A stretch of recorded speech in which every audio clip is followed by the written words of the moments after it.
Well, I've just got my new rod in from UPS, just unpackaged it. So let's see how we're going to set this baby up. You know, it's probably the fourth happiest day in a guy's life or gal's life. Number one would be when you get married. Number two would be when you have your first child. Number three would be when you have your first grandchild. And the fourth is obviously when you get your new rod, right? So it's going to be tied in two spots in a sack similar to this, and you'll have it tied in on top. You simply unfold the flap and it'll expose the rods. So before we get into assembling the rod, let's just put it down for a second and look at some of the accessories that you might want to get when you buy your rod that you could come with it. You might want to consider getting a hard tube for it, which is a PVC tube covered in some type of Cordura fabric, and it's going to be ample space for you to put your new rod in. You know, your rods come in 2 to 7 piece segments, so you want to get the right tube for the right length, for the right breakdown of your rod. If it's a 4-piece rod, get the tube that accommodates 4-piece rods. Other types of tubes that you might consider be one that accommodates the reel. This one here will accommodate a reel nicely. You don't have to take it off of the rod. You can leave it on the rod, simply slip it in and zip it up, and your reel and your rod's protected and you've got them together all the time. Another type of tube would be a graphite tube. This is a Spey rod, and if I was to order this in aluminum, it would still be fairly light, or you can get it in graphite, or you can consider making your own rod tube. Here's one for a Spey rod, and just a piece of 2-inch PVC, and I permanently attached a cap on one end, and on the other end there's another cap that comes off, and I've attached a lanyard to it simply by drilling a hole in the center of the cap and on one part of the rod, slipping a piece of either 80-pound mono or some nylon, piece of nylon, and put some knots on each end so they don't pull through, so the line doesn't pull through, and you've got it permanently attached so you don't lose it. And then you want a piece of foam to protect the rod that you have inside the tube, and you can simply pull the rod out after you take the cap off. And you want another piece of foam on the other end as well, protecting the other end of the rod. So slip this foam back in here, put the cap back on, and I've got a well protected rod that's virtually indestructible. Alright, so let's take our rod out of the case now and assemble it. You simply slide the pieces out, lay the wrapping down on the side. Now you've got, happens to be a 4-piece rod. I'm just going to lay them down here on the table, and I like to assemble my rod with starting with the tip, and that's just a habit I've gotten into. The tip is the most fragile part of the rod, so you want to have control over it at all times. The second part of the rod will be the next. You'll notice there's a male ferrule here and a female part of the ferrule here. The male obviously goes into the female as such, but before you do that, when you get a new rod, get a piece of wax or a piece of paraffin. Your wife may have some paraffin used in canning that she uses. If you don't have any wax or paraffin, you can simply use the oil on the side of your nose.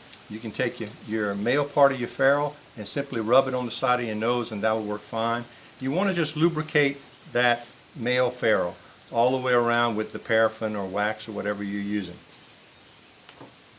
before you slip it into the female part.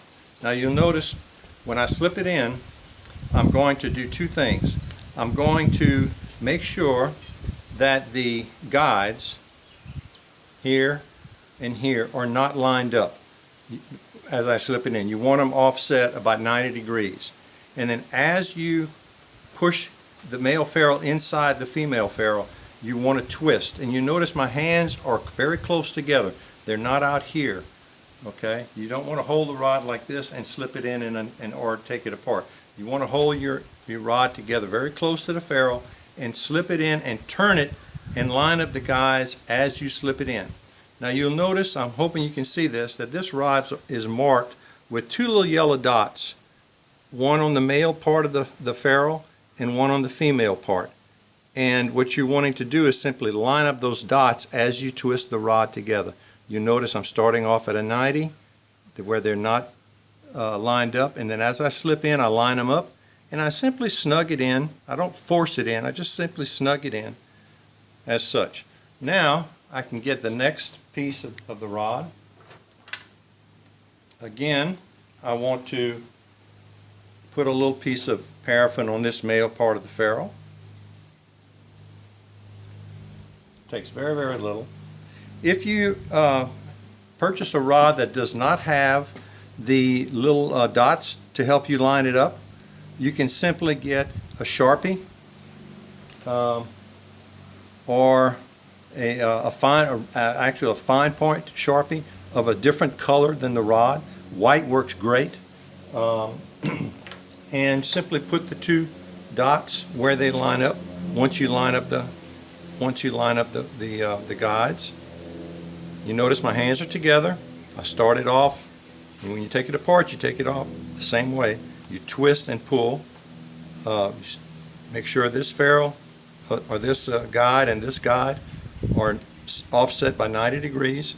Slip it in. As you slip it in, line up the two little dots. If you don't have the dots, as I said earlier, after you get the guides lined up and you look down the rod and you see that they're perfectly lined up, just take a little Sharpie, a white Sharpie, and put two little dots there to help you line it up in the future. All right? Now, we're down to the butt section of the rod. Again, I'm going to need to put some paraffin on the male ferrule. You only need to do this about every third or fourth time that you put your rod together. You don't need to do it every time. There's enough paraffin, that residual paraffin that stays on, it'll be fine. Okay, hands close together, slip it in, line up the dots, and when you get done with that, you should be able to look down the rod and see that all the guides are lined up. Okay? Now it's time to put on the reel. When you put on the reel, you first have to decide whether or not it's a right-handed reel or a left-handed reel. If I take the reel and I pretend it's mounted on the rod, and I turn the handle, and the line happens to loosen as I'm turning that handle, it doesn't tighten, it actually loosens, it starts coming out, then it's not a left-handed retrieve. It should tighten as you wind up the reel. So turn it this way, and you'll notice that as I wind the reel, the line, let me pull a little bit of it out here. As I wind the handle, the reel goes inside, the line goes inside the reel, and it goes in from the bottom. So this is a right-handed reel. So I want to attach it to the rod as such, and there will be a hole in the top part of the reel handle, the reel seat right here, that the reel seat will fit into. Simply slip it in, slip over the rear nut here that goes over the rear part of the reel seat. Some rods will have locking nuts. Fortunately, this one happens to have two. Okay, snug them up, tighten them up, pull off enough line so that you can get the line all the way through the rod. So you want to pull off about 12 feet of actual fly line. Okay, so I'm going to strip off 3, 6, 9, about 12 feet of line. Now I'm going to take my hat and I'm going to put it on the ground, and I'm going to put my reel inside the hat to protect the reel from getting any sand or dust or dirt or grime on it from the ground. So I'm going to take the fly line a couple of feet from the butt section of the leader, I'm going to make a little loop with it, and I'm going to slip it through the guides. You'll notice I'm slipping it through the guides, and as I do that, I'm going to get further and further down the rod, and I'll need to now put the reel inside my hat so that I can let it go down and then continue slipping the line through the rod. As I get closer to the end of the tip top of the rod, I have to get a little smaller with my loop to get it to go through. And the reason for this is a lot of times you'll get to this point and you'll drop, or the line will slip out of your fingers, and all that line will go back if you're just holding on to the end of your tippet. So it's better to have the fly line doubled over. When you get it to the end, pull out the leader all the way through the tippet. Now, you've got the rod lined up. The next thing you want to do is bend the rod by pulling back on the fly line and see if you've missed any guides. You'll notice I haven't missed any. The line has gone through all of the guides. So that's great. You've done a good job.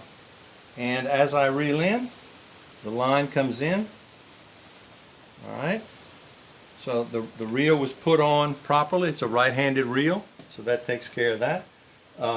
Now, one other thing I want to talk to you about is after we've done our fishing and we want to disassemble the rod, we simply take our bait off, wind the line into the reel,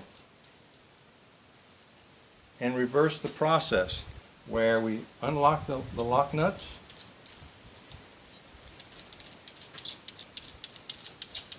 slip that rear sleeve off of the reel seat, back the reel off of the rod. Now occasionally, if you'll be fishing and you'll get back home to your car or whatever, and you're disassembling your rod, or you finished a practice session, and you put your hands together to take the rod apart, and for the life of you, it will not come apart. You might want to consider getting 2 small pieces of Dyson, which is the same material that you might use in your dish cabinet to keep your dishes from moving around. It can be bought at any dollar store or a Walmart store. Cut you a couple of small pieces. Simply hold the rod with the Dyson. It'll give you some extra grip. The rod won't slip, and you should be able to easily pull that rod apart. Now, if that doesn't work and it's still stuck, what you might try is putting the rod behind you in the bend of around behind your knees, the bend of your leg. Grab the rod again very close to the connection, and simply put your hands against your knees and spread your knees, and it should pop that rod off. A third way to get that connection apart would be to get an assistance of a friend, to where he's holding one end of the rod very close to the ferrule, you're holding the other end, and y'all twist and turn and pull at the same time, if it comes to that. One last consideration would be to possibly put the rod in some cold water, and hopefully that will release the two joints. Again, when you're taking the rod apart, hands together, twist and pull apart. All right. Twist and pull apart. And we've safely had our practice and taken our rod apart. Now we're going to put the rod back into the sleeve. The sleeve is divided into 4 compartments. One will be very large, the other will be a little smaller, and progressively getting smaller and smaller. I like to go ahead and put the largest part of the rod, the butt section of the rod, in first. Put it ferrule down with the cork up, and then put the second section of the rod in with the stripper guide going in first. The third part of the rod going in, female section, going in first. It's really immaterial, but it's just the way I like to do it. And then the tip top is the stays right on top here. Slip it in, roll it up, fold it over. When you tie it loosely. Do not cinch it down tight, especially if it's a bamboo rod. If it's a bamboo rod, you do not want to cinch this down tight. Tie both ends. Let's see, here we go. And if you happen to order a rod tube with it, go ahead and put it in your rod tube after you've got it cinched down. So I could put it in this rod tube and be ready to carry it off. The only extra piece of accessory that you might want to have when putting your rod together is if you're using a spey rod, you might want to have some black electrical tape to tape the joints of the spey rod together.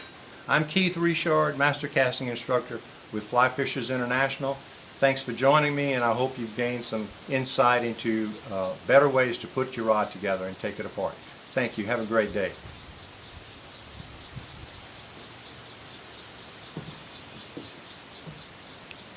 Oh, man. Arms cramped, holding it tight, like that. So,